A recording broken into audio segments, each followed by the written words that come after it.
Good morning. If you've been here for the last several weeks, you already know where to go in your Bibles. And if you haven't been here for the last several weeks, as Stephen said, we do have many visitors amongst us, and we are so grateful again for you. You don't know where to go. So we are in the book of Micah. Micah today, in Micah chapter 5.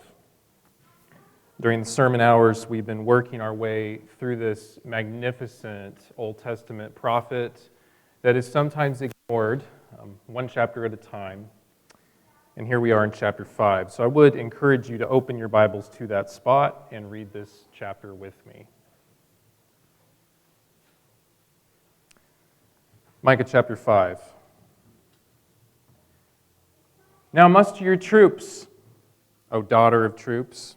Siege is laid against us. With a rod they strike the judge of Israel on the cheek. But you, Bethlehem, Ephrathah, who are too little to be among the clans of Judah, from you shall come forth for me one who is to be ruler in Israel, whose coming forth is from of old, from ancient days. Therefore he shall give them up until the time when she who is in labor has given birth. And the rest of his brothers shall return to the people of Israel, and he shall stand and shepherd his flock in the strength of the Lord, in the majesty of the name of the Lord his God. And they shall dwell secure. For now he shall be great to the ends of the earth, and he shall be their peace.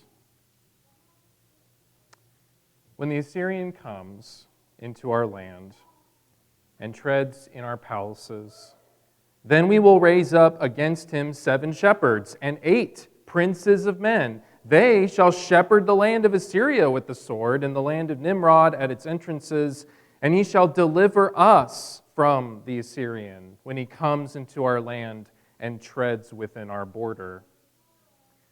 Then the remnant of Jacob shall be in the midst of many peoples, like dew from the Lord, like showers on the grass, which delay not for any man, nor wait for the children of man. And the remnant of Jacob shall be among the nations, in the midst of many peoples, like a lion among the beasts of the forest, like a young lion among the flocks of the sheep, which, when it goes through, treads down and tears in pieces, and there is none to deliver. Your hand shall be lifted up over your adversaries, and all your enemies shall be cut off. And in that day, declares the Lord, I will cut off your horses from among you, and will destroy your chariots. I will cut off the cities of your land, and throw down all your strongholds. And I will cut off sorceries from your hand, and you shall have no more tellers of fortunes. And I will cut off your carved images and your pillars from among you, and you shall bow down no more to the work of your hands. And I will root out your Asherah images from among you, and destroy your cities, and in anger and wrath I will execute vengeance on the nations that did not obey. Because you and I, and every human being who has ever existed on the face of planet Earth, lives in a moment-to-moment existence, we're always curious about the future, because we're never there yet. And so with the technology that we have produced, especially as we get more and more savvy with manipulating the elements of Earth and bending them to our will, we have created machines and schematics and plans to help us forecast the future. And so that's really helpful with things like weather. But even with those things, you never quite know what's going to happen until you get there and you're in the moment and the future comes. Once in a while, though, in the prophets, God would peel back the curtain a little bit, and he would tell his people, here's what the future is going to be like. Now, in the book of Micah so far, you remember there's been a lot about destruction. There's been a lot about here's what you're doing wrong, and here's what I'm going to do to come down on that. But there's been some sprinklings of hope throughout these chapters, especially revolving around this shepherd king who is going to come and save his people and order what needs to be ordered and smack down the enemies that need to be smacked down and make everything right, because things are not right when Micah is preaching to the people of Judah. Here in chapter 5, the curtain that has been just slightly opened is now going to be opened even wider. And there's going to be a lot said about how God is going to help and heal and shepherd the people that desperately want him. And that hope is going to center on this man who's going to come from a little village in Judah that nobody really expects him to come from unless you know the story of David.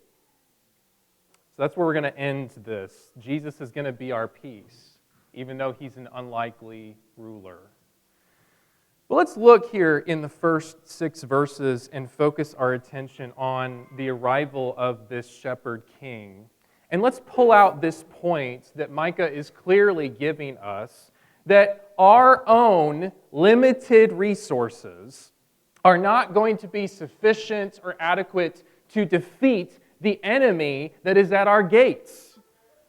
Only the Lord can provide the deliverance that we need. Remember that when Micah preaches, Assyria is on the horizon. They are the big, bad empire of the time, and they have already started to gobble up the ancient world around Israel, and they're coming for Judah.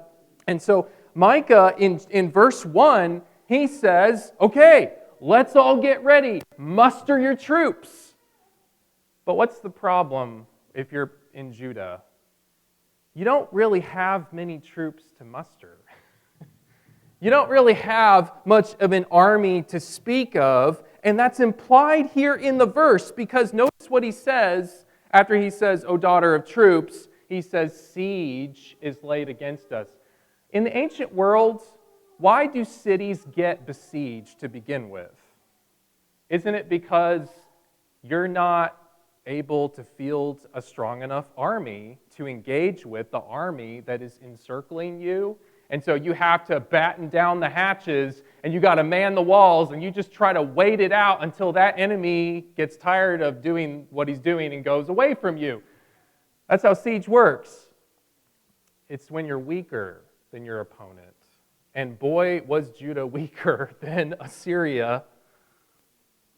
Remember in the reading that we just had from 2 Kings that Ty led us through, you know, did you hear what the Assyrians were mocking the people of Judah with? We'll give you 2,000 horses, but we doubt that you can even put riders on them. We don't even think that the lowest ranking officer of our mighty force can possibly be repelled by your pathetic little army huddled in your pathetic little city. So Hezekiah, notice how the end of the verse 1 says, with a rod they strike the judge of Israel on the cheek. Hezekiah, the judge of Israel, was struck. He was humiliated. He could not defend the people that he was a monarch over, was supposed to save.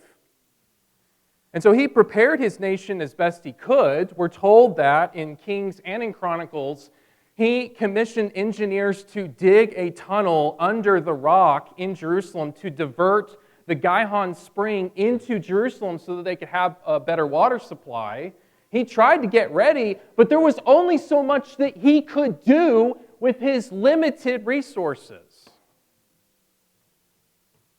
So if Judah was going to be saved by the Assyrians, it was not going to be because they were strong or impressive. They had vast abilities to fight. And that is such a needed message for us. Because if we're going to be successful against fighting our enemy, who is not any one of us, but is the devil himself and his forces, if we're going to be successful in defeating him, it's not going to be because individually or collectively we're just really, really great and really mature and really knowledgeable and really strong. It's because of the strength and the wisdom of God. But if you're a person with opinions, and you're a person who's read this, and you're a person who looks around and says, you know what, I know a better way of doing this, whatever this is. Isn't it tempting? Speaking for myself, I'll let you speak for you. Isn't it tempting to say, boy, if the brethren would just listen to me, if they would just follow all of my plans, if we could just band together around what I think is the best thing to do, we would beat the Assyrians before breakfast. And it wouldn't be that big of a deal. We must not ever think we'll win if I'm leading the charge. It's humbling to remember, again speaking for me, not for you, it is humbling for me to remember just how limited I am in the work that goes on in a local congregation. For instance, just take our knowledge level of how people are doing in the group. Ask yourself this question: do you have a comprehensive, and I mean comprehensive, knowledge of what is happening spiritually in this congregation? Do you know how every single member of this group is doing spiritually? And do you know the amount of things that they are doing in the spiritual work of the kingdom in any given week? I don't. I know some things. I don't have a comprehensive knowledge, and you don't either, because we're not God. We don't have that kind of knowledge. But isn't it so easy to look around and make assumptions? Well, I don't see brother so-and-so doing X, Y, and Z like I'm trying to do. He must not be doing that. Well, how do we know? Have we asked that brother? Sometimes we have asked that brother, and sometimes we do have knowledge of that. And so I'm not saying that we can't know anything about each other. I'm not saying that we can't try to make a diagnosis and help with those things. I'm just saying that so often our knowledge level is limited. Sometimes our knowledge level of this is limited or mistaken in some way, and our knowledge level of others is the same way. And we need to be humble and cautious about that. Because speaking for myself, so many times my first impressions have been dead wrong about other people. And so many times I have judged my brethren in my heart, and then I found out later that God was actually doing things in and through their lives that I had no idea about at the time. So again, we're looping back to this point. It's God's knowledge, it's God's resources, it's God's strength and wisdom that is overseeing all of His people. Whether they're in this local group or not, He has eyes on everything and how it all is fitting together. And we need to perform our little functions on the great stage of life, but we need to let Him be the director, because He's the only one who can. And keep imperfectly pointing each other to Him. So our unlimited resources are not enough. That's clearly talked about here in Micah 5.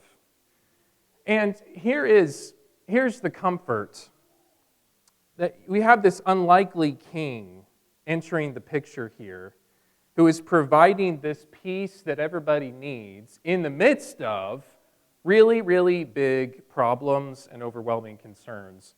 So Micah returns to this theme of this ruler's coming, but notice where he's coming from. It specifically names the town. You got Bethlehem of Ephrathah. Bethlehem was, and still to this day, is not an impressive place to be from. Bethlehem literally means house of bread in the Hebrew language, not something impressive like mighty fortress. place of lions, something really manly like that. It's the house of bread.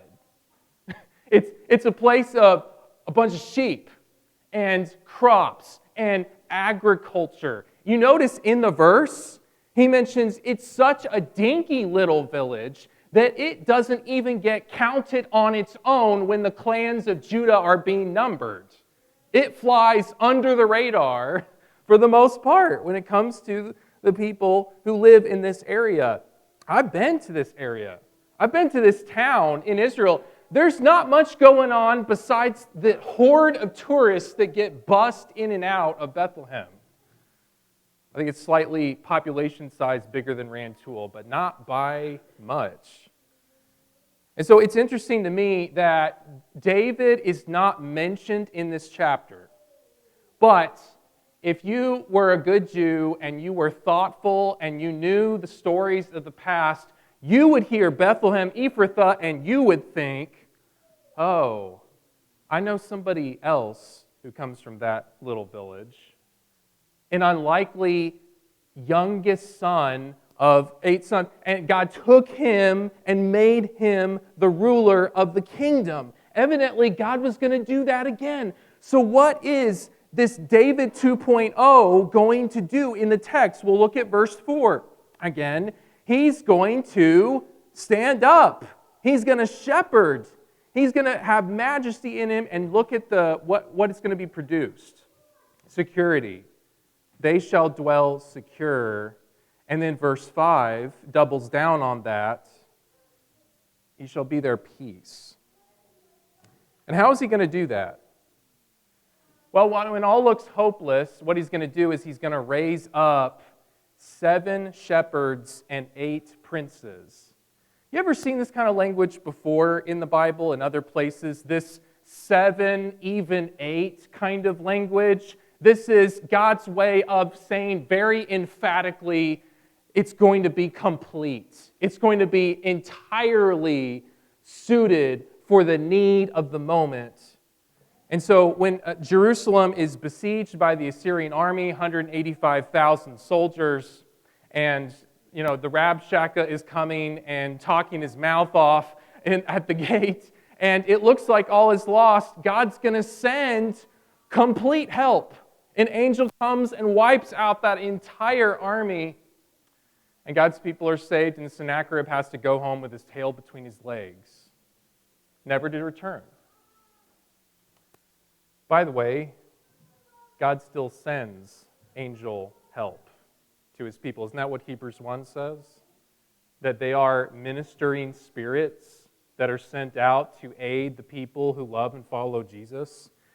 This is still happening today. Maybe not in this kind of dramatic, everybody wakes up dead out there in the field kind of way, but God is still sending complete help, which is so comforting because in your life right now, do you have overwhelming concerns? Maybe for some of you, maybe for many of us, there are big national and international concerns. Maybe you're really concerned about the economy, the way the government's being handled, wars that are happening in various places overseas, disasters around the globe. Those things are not unimportant concerns. We are told, 1 Timothy 2, you got to pray for people who are calling the shots in high positions so that we can live quiet and peaceful lives that we need to live, want to live. But I would guess that on a day-to-day basis, your overwhelming concerns are probably not about tariffs or something like that. I would guess that your overwhelming concerns are much closer to home for you, that probably have to do with the people in your life, the people within arm's reach, your kids, if you have kids, your family members, your spiritual family members, people that you have tried really hard to help in the past, people that you're trying to help right now in your life. Those are my biggest concerns.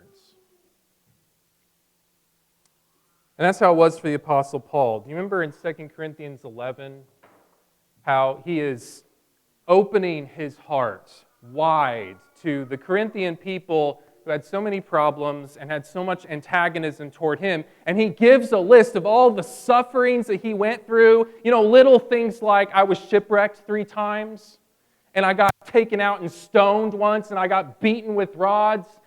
He says at the end of that list, and on top of all of that, there's the daily pressure on me of my anxiety for all of the churches. You ever read that passage and thought about what that meant? If we don't have some sort of daily level of anxiety for our spiritual brothers and sisters, that's probably a sign that we need to care about them more than we're doing right now. When you think about all the churches that Paul started, or all the churches that he knew about, that is a lot of anxiety, isn't it? And Corinth itself was probably at the top of that list. There are so many people that he knows who have so many needs spiritually, and he is just one Paul, and he can only be in one place at one time, and so much of that time, remember, he's under arrest, and he's in chains, and he can't travel around, and he can just send these letters. How did he keep his sanity? How do you keep your sanity when you have overwhelming concerns? Well, you remember that Jesus is King. Isn't that what we just sang about in the song right before I got up here? Peace, perfect peace. How many of us have perfect peace? Look at the four, or just listen to me as I read that 5th verse again. Peace, perfect peace. Our future, all unknown, ? Jesus, we know, if you have a relationship with him, and he is on the throne. It is enough, 6th verse. Earth struggles, national, international concerns. Earth struggles soon shall cease, and Jesus calls us individually to heaven's perfect peace.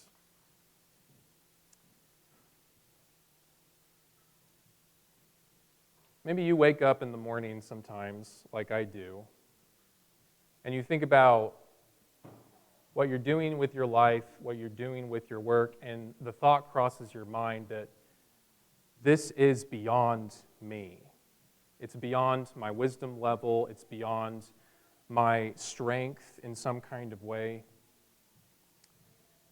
Maybe you look around at this church and you think, there's more to do and say than I have the strength or the time to do and say in any given moment. You ever feel like the Assyrians are on the next hill and I don't have an army to fight them with? I would say, if we're being honest, we all feel that way sometimes. And we need to trust that this person from Bethlehem can, in his own way, provide the clarity through the fog.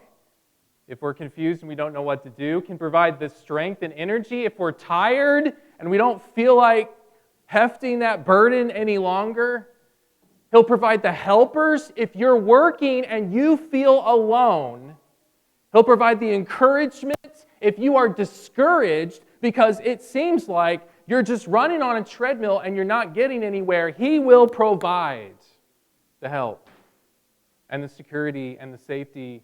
And I'm not going to try to enumerate all the different ways in which that will come, but we need to trust that he'll do it because that's who he is. That's who he rules, the people of peace. And so look at this changed people. Look at what's going to happen with them and to them in the back half of this chapter in 7 through 15. God's redeemed people exist as 2 different kind of personas in this passage. There's the nourishing aspect of our personalities and work in the kingdom, and then there is the ferocious aspect of us. And we take both of those things into the world that we live in.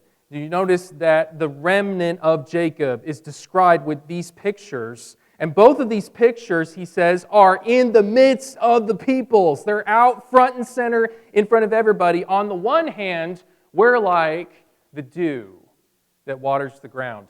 If you go to Palestine, it's interesting that pretty consistently, the land of Israel does not have rain from, I think it's June to September. And so the dew that comes is really relied upon by the people who live in that area to provide nourishment for the vegetation and the crops that are trying to come up out of the ground.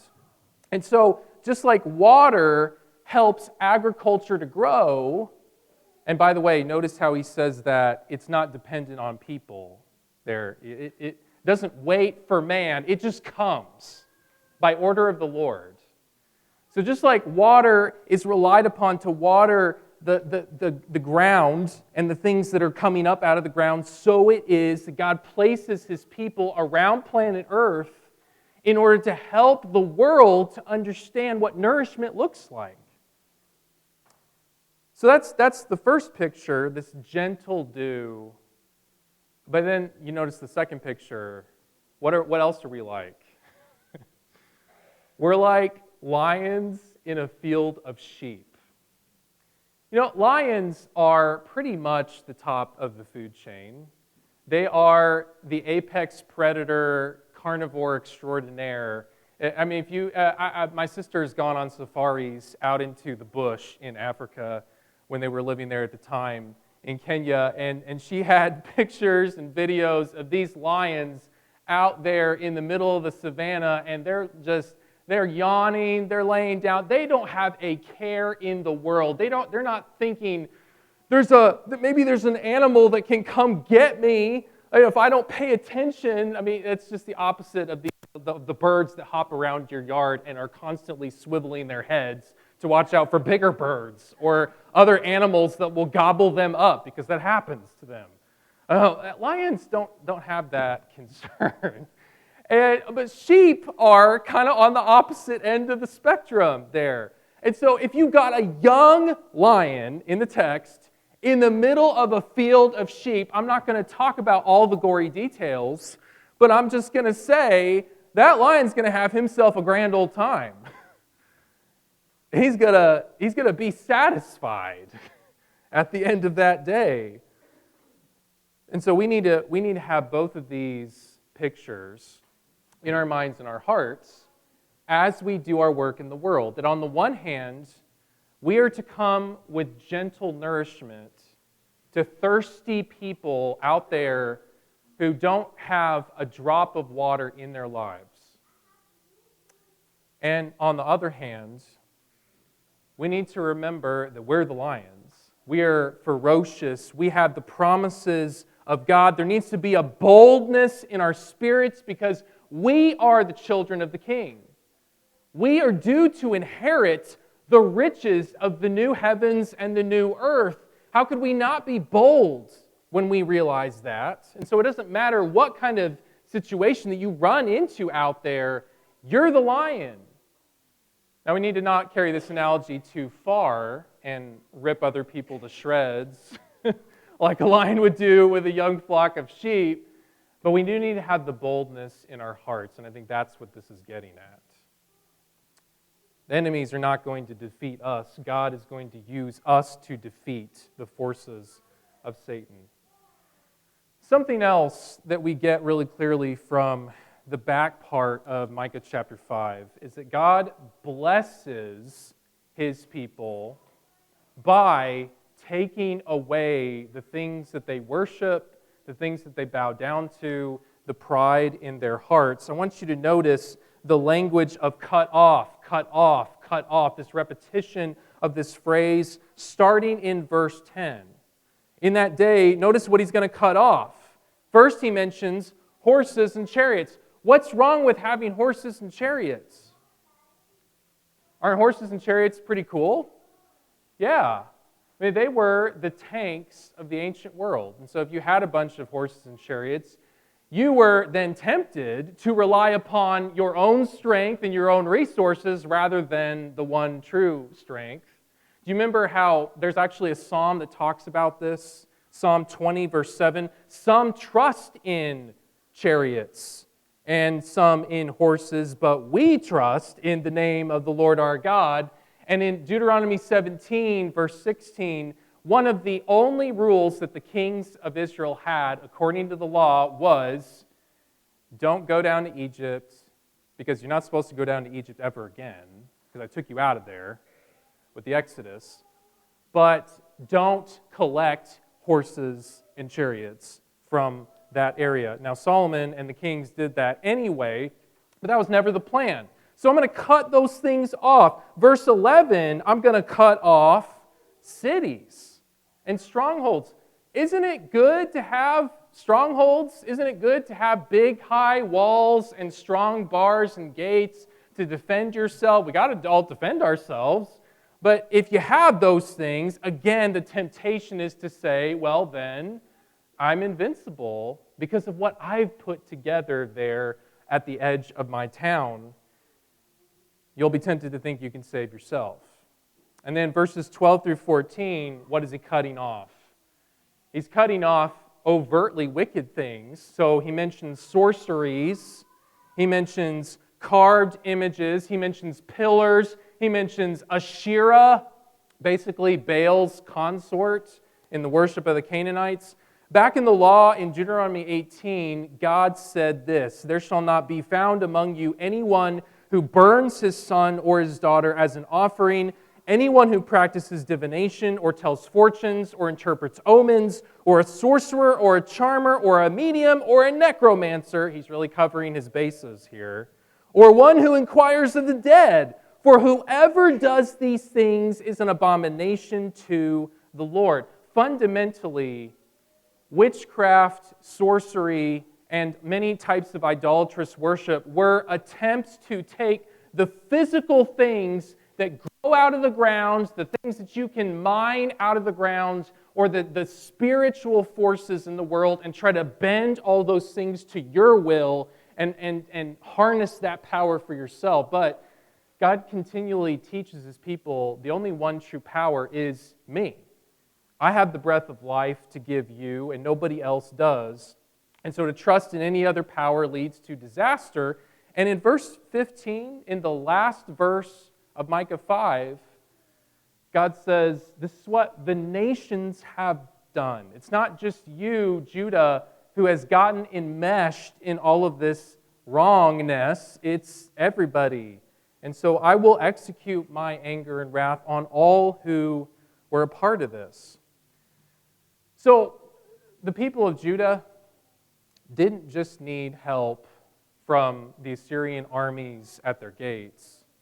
They needed help with the idols in their hearts. And often that's what we need too. Are you and I trusting in chariots and horses and strongholds rather than trusting in the source of our strength? A few years ago, I was having a conversation with a friend of mine who preaches elsewhere. And we were talking about a congregation, a very large congregation that had a very good reputation amongst churches and Christians. And we were talking about the fact that this large congregation rather abruptly just had a large group of people just leave it. There was a massive division that blew up in that group. And since my friend knew this congregation a lot better than I do, I was asking him, so how did that happen? What caused this massive rift where 20, 30 members just up and left? And what he said really stuck with me. He said, basically, I think that they just started to trust in their name, in their reputation, and over time, their relationships on the ground level weakened and eroded to the point where people couldn't talk to each other, people couldn't listen to each other, but we've got the name. We are the fill-in-the-blank Church of Christ. That's who we are, and so nothing's going to happen to us. And over time, the foundations crumbled. In other words, They trusted in their chariots and their horses. Now, I don't know if that is an accurate representation of what happened to that group, but I do know that that very thing can and does happen to congregations. Can you think of a congregation in the book of Revelation that had a name? They had a reputation as somebody, a group of Christians that's really doing well, but you look inside of the group and they're dead as a doornail. That's Sardis. That's Revelation 3. You have the reputation of being alive, but you're dead. And so if you trust in your own security, in your own limited resources, you're going to have no security at all. So what is the warning for us? We've got to make sure that we don't ignore stress fractures in the building. I'm not just talking about this physical building. In our group, and allow things to crumble down on top of us. It's easy to just sort of stick our heads in sand and say, everything's fine, until the day that it's not. And so maybe we never forget what Jesus says in Matthew 5 in the Sermon on the Mount. If you're offering your gift at the altar and there remember that your brother has something against you, what should you do? Leave your gift there before the altar and go. First be reconciled to your brother and then come and offer your gift. So we need to make sure we never come here to worship our God together if we know that there is another brother or sister in the same church as us who is really upset, and we haven't gotten to the bottom of that yet.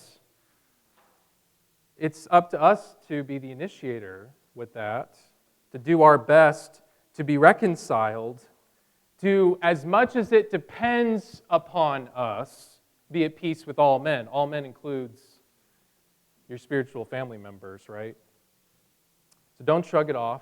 Don't assume that it's not your problem or that it's not a big deal. Listen humbly, apologize if you need to, and figure it out. God blesses His people by removing their sources of pride and idolatry. But if you and I just kind of focus on, well, this is who we are, this is the sign that we've got out there, and that's our trust, maybe if we've forgotten how to listen and love and serve each other, maybe we have strongholds and chariots and horses that need to be removed from us. And God's going to help us with that, one way or another. And that circles back to this point. I think this question is a question that is comforting if the answer is yes, and it's extremely challenging if the answer is no. If He is not your peace, there can be no victory. There can be no growth.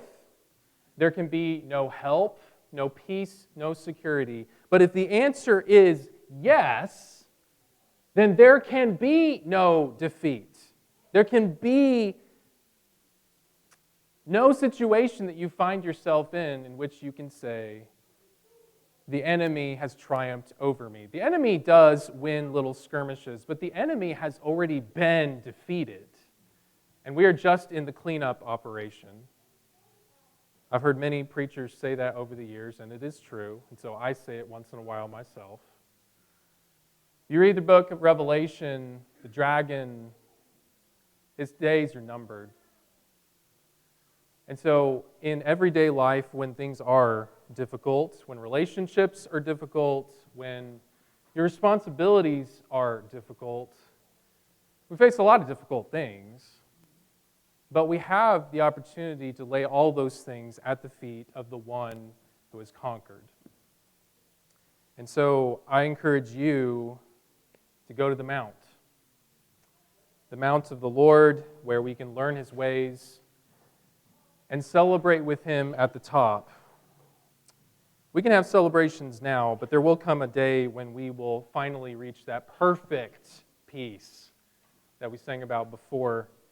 We can help you on that road to the mountain. Please let us know this morning as we stand up and we sing the invitation song.